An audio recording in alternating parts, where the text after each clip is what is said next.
The Shock of Londonistan. London, 2006. The headlines are grim. The underground still carries the scent of fear from the 7 July bombings, and a journalist named Melanie Phillips has just dropped a small grenade of a book called Londonistan: How Britain is Creating a Terror State Within. She doesn't whisper. She announces. Britain has become the European hub of Islamist terror and extremism.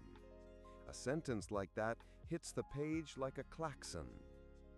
To her admirers, she is Cassandra, a lone voice crying out that the empire has lost its moral compass. To her critics, she is a prophet of panic. But either way, you can't stop listening. Phillips opens with a simple conviction. Something has gone soft in the heart of Britain. She looks around her country, at the parliament that once ruled half the planet, the BBC that once spoke with imperial calm, and she sees confusion where there used to be certainty. A nation that will not defend its values, she writes, cannot long defend itself. It's a line that could have come from Churchill's ghost if Churchill had been blogging on Deadline. In her eyes, the United Kingdom has become the soft underbelly of the West. Extremists preach in public parks, recruiters operate under charity banners, and officials drown in paperwork and self-doubt. The problem, she insists, isn't police work, it's philosophy. A civilization that has forgotten how to believe in right and wrong cannot tell friend from foe. She calls the condition Londonistan, a state within a state, a city where liberty has been weaponized against itself, where the right to free speech shelters those who dream of ending it. It's not a subtle image, it's meant to sting. Phillips wants the reader to feel the absurdity of a metropolis funding its own undoing. Britain, she says, has become an open society without a door. And that door, she warns, has let in not just people, but ideas. Ideas of holy war, of grievance, of submission.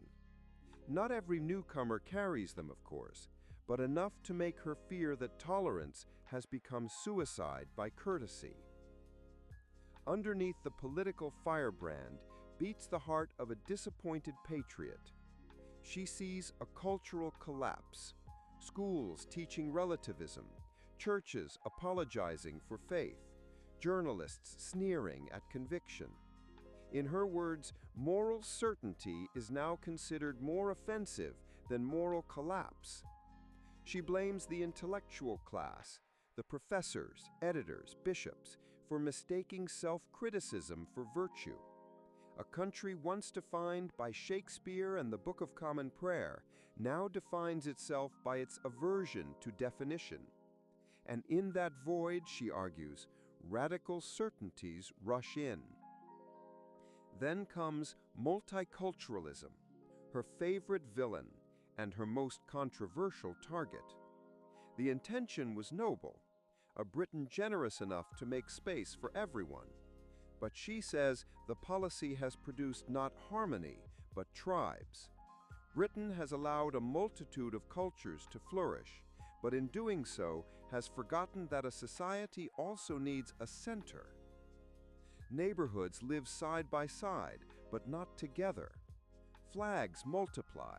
Allegiance fragments, and while officials celebrate diversity, radicals exploit it, turning mosques, charities, and even prisons into recruiting grounds. To Phillips, the danger isn't difference itself. It's the government's refusal to notice when difference becomes division. Then comes her next accusation, higher.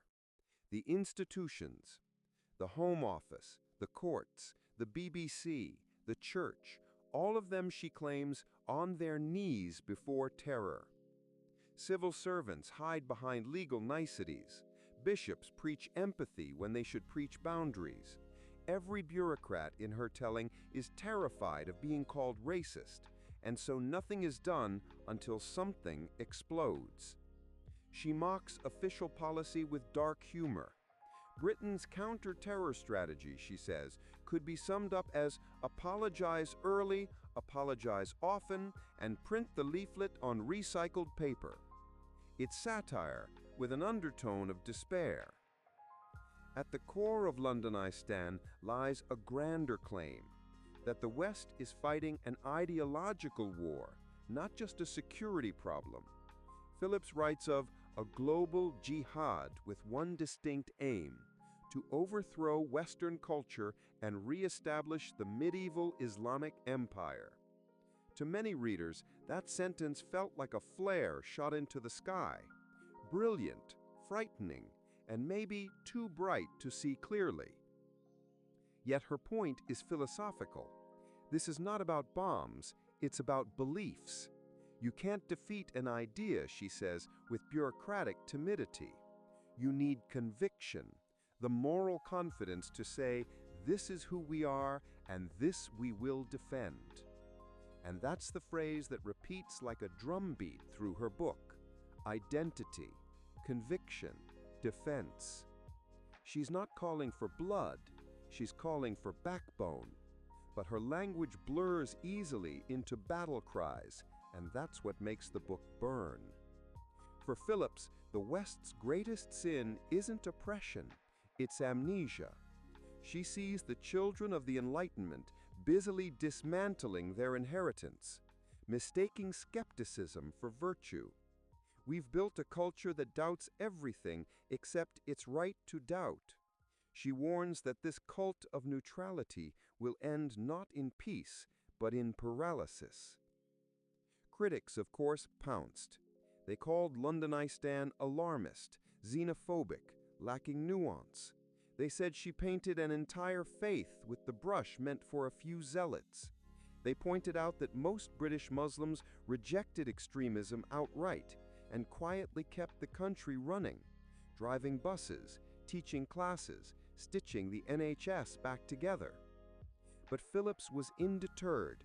She insisted that polite majorities cannot excuse dangerous minorities, and that moral squeamishness about naming threats only empowers them. She saw herself not as a scaremonger, but as an immunologist, diagnosing a disease before it spreads. 2 decades later, the shock has faded, but the echoes remain. London did not become the dystopia she foresaw, yet the questions she raised still circle like restless pigeons over Westminster. How much tolerance can a liberal society bear before it ceases to protect itself? Where's the line between hospitality and self-harm?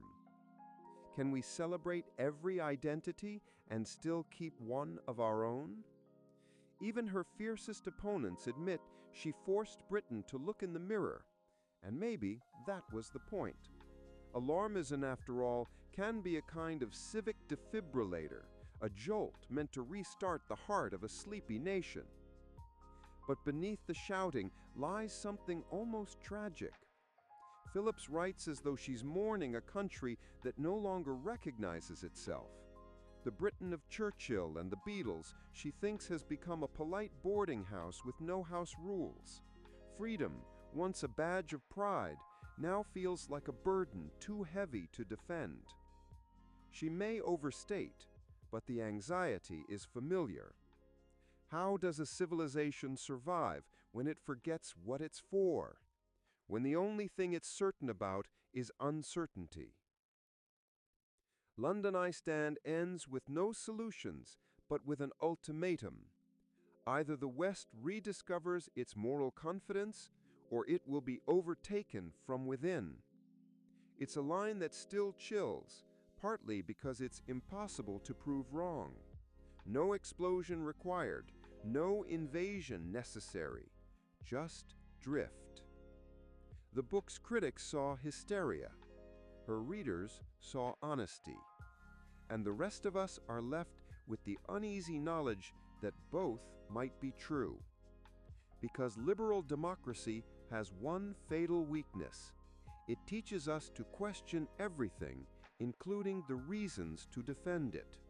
And that paradox, that exquisite, maddening paradox, is where Melanie Phillips planted her flag. She may have shouted too loudly, but the silence she feared was real.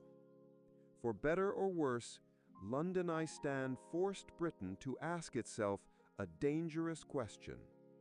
Do we still believe in what we are, or are we merely managing the decline of our own conviction? That's not just Melanie Phillips's question. That's the question of every open society that wonders on quiet nights whether its greatest strength might also be its undoing.